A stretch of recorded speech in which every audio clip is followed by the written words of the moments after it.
Vanessa Neumann es la nueva representante del gobierno interino de Juan Guaidó ante el Reino Unido. Son las 6:25 en la costa este de los Estados Unidos. Quiero saludar en esta parte del programa a Gustavo Tarre-Briceño, él es representante especial de Venezuela ante la Organización de Estados Americanos. Embajador, buena tarde, gracias por acompañarnos. Buenas tardes, Idania, siempre es un gusto. Igual para mí tenerlo, embajador. Decía Vanessa Neumann que quizás en Reino Unido pudiera replicarse lo que está ocurriendo en los Estados Unidos con las sedes diplomáticas. Y hacia allá va mi pregunta. ¿Esto puede esperarse que pase en otros países también, embajador? Mire, eso depende de la realidad de cada país.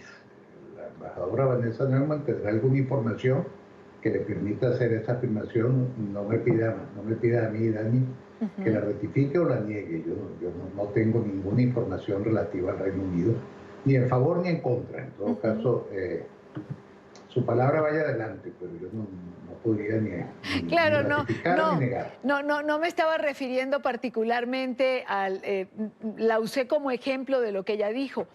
Mi pregunta iba más en general, es decir, ¿esto puede ocurrir en otros países? ¿El gobierno interino lo tiene planteado, ir recuperando las sedes diplomáticas de Venezuela?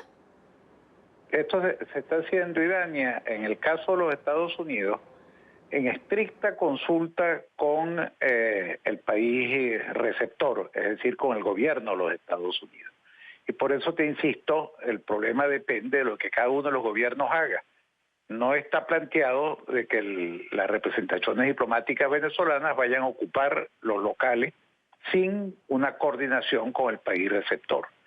Y en consecuencia eso depende de cada país. Yo solamente le puedo decir lo que el gobierno de los Estados Unidos nos ha dicho a nosotros, de que está de acuerdo con esa ocupación de las oficinas, pero no puedo extender eso a ningún otro país. Ahora, embajador, por otra parte... Sería una imprudencia de mi parte, es decir, no creo que me corresponda hacer deducciones. Le entiendo perfectamente, señor embajador.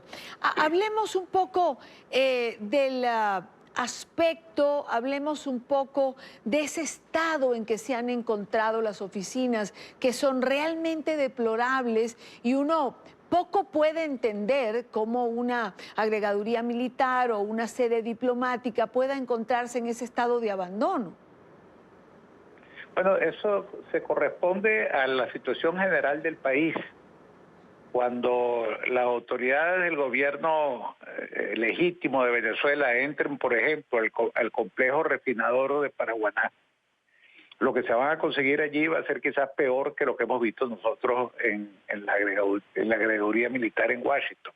Y lo mismo pasará con todas las dependencias. Yo creo que la destrucción general de que ha sido víctima Venezuela se refleja en el edificio de una embajada, pero todos los venezolanos la viven a diario. Cuando cualquier venezolano va a gestionar un documento de identidad o va a tratar de que le conecten el gas o la luz o lo que sea, se consigue con el mismo abandono, la misma desidia, el mismo desorden, y en consecuencia, pues esta es la tragedia que estamos viviendo, que se escenifica concretamente ayer porque estábamos ocupando un local. Pero si eso lo hiciéramos en cualquier dependencia pública venezolana, posiblemente conseguimos una situación igual o peor. Embajador, por otra parte, ayer Venezuela emitió un comunicado, lo hizo el canciller, donde decía que se reservaba acciones recíprocas en relación a Estados Unidos, y nos imaginamos a sedes diplomáticas. Le pregunto, ¿cree usted que pueda ser ocupada, por ejemplo, la Embajada de los Estados Unidos en Venezuela? Bueno, en primer lugar, no es Venezuela quien ha emitido un comunicado, no, es el gobierno usurpador que existe en Venezuela, y me perdone, Idania, que le haga esa aclaratoria. No, ¿cómo no? La expresión o la voz de Venezuela la tiene Juan Guaidó, no la tiene ni Arriaza ni Maduro. Ahora, que ellos se vayan a atrever a ocupar los edificios de las instalaciones norteamericanas en Venezuela es una situación muy distinta a lo que ocurrió aquí. En Venezuela no hay otro gobierno de los Estados Unidos que esté diciendo ser los representantes. En el caso venezolano, el gobierno legítimo de Venezuela ocupó unas instalaciones que son propiedad de la República. si estuviese planteado que otro gobierno de los Estados Unidos decida ocupar las sedes de la embajada que están en este momento vacías, bueno, podría haber un paralelismo y podríamos hablar de reciprocidad. Ahora, la situación, como sabemos, es totalmente distinta. No hay ningún gobierno americano que pretenda decir que es el verdadero representante de Venezuela y, en consecuencia, mal podría ese gobierno ocupar la sede de las oficinas diplomáticas norteamericanas. En consecuencia, no cabe hablar de reciprocidad. ¿Pudiera ser, embajador, una mala decisión del régimen de Venezuela tomar una medida de ese tipo? Yo creo que sería de una inmensa torpeza y la indignación que eso causaría en los Estados Unidos sería muy, muy grande. En Venezuela, más bien, con la toma de posesión que se hizo ayer de estas 3 locales diplomáticos, hubo una inmensa alegría. Yo he recibido por parte de centenares de contactos en Venezuela una expresión de felicitación al embajador Vecchio y a lo que ha hecho la representación diplomática en Venezuela, en Washington, y más bien lo que siento es un apoyo popular muy grande a lo que ocurrió ayer. Eso nos llena mucho de satisfacción y pienso que de alguna forma se evidencia con ese respaldo que estamos por el camino correcto. Señor embajador, hoy la Asamblea Nacional en Venezuela nombró nuevos embajadores en 6 países de Europa. La idea es ir nombrándolos a nivel global. ¿Hay alguna ruta particular? Mire, Iraña, me perdona, pero no sabría decirle. No sabría decirle esa decisión, esa pregunta habría que hacerla a los diputados miembros de la Asamblea.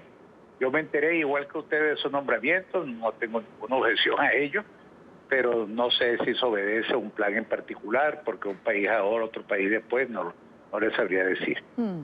Entonces, le hago como última pregunta. Usted, Vecchio, los representantes que han sido nombrados en Estados Unidos, que los hemos visto activos, que los hemos visto trabajando duro, ¿este trabajo coordinado de ustedes está rindiendo los frutos que se han planteado, embajador? Claro que sí. Mire, hay trabajo muy concreto. En el caso del embajador Vecchio, necesito un solo ejemplo: la recuperación de Citgo, una empresa que estaba a punto de perderse, de caer en manos de sus acreedores, que tuvo en peligro de caer en manos de los rusos. Esa empresa ya está en plena posesión de su accionista fundamental, que es el Estado venezolano. En el caso mío, en la OEA, estamos trabajando muy intensamente en todo lo que es asesoría electoral para las elecciones que tenemos que hacer una vez que cese la usurpación. Estamos trabajando para el reingreso de Venezuela al sistema interamericano de derechos humanos y eso estamos avanzando. Estamos trabajando además en todo lo que es la recepción de ayuda humanitaria, búsqueda de donantes. Es decir, la ocupación nuestra es un número grande de horas de trabajo al día. No quiero decir el número para no parecer como pedante o como alabándonos a nosotros mismos, pero estamos muy dedicados a eso. Embajador, muchísimas gracias por atendernos estos minutos. Gracias por estar aquí. Dania, muchísimas gracias. A usted, Hasta muy buena luego. tarde.